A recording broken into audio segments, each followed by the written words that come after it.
Hello everyone, welcome back to my channel. Today, I'm going to show you how to properly warm up TikTok accounts to target the right customer audience. When you warm up TikTok accounts the right way, the system will naturally push your content to real users who are genuinely interested in your niche. That's how you attract high-quality, potential customers.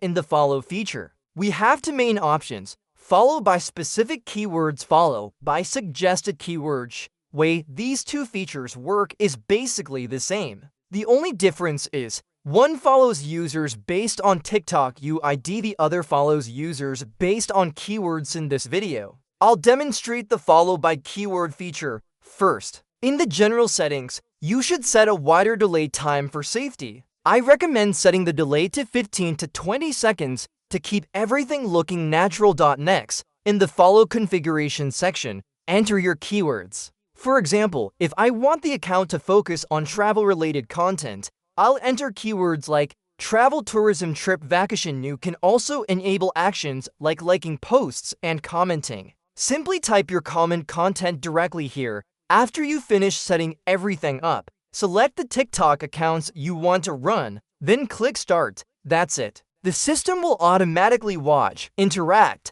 and follow based on your keywords, helping your accounts warm up correctly and attract the right audience.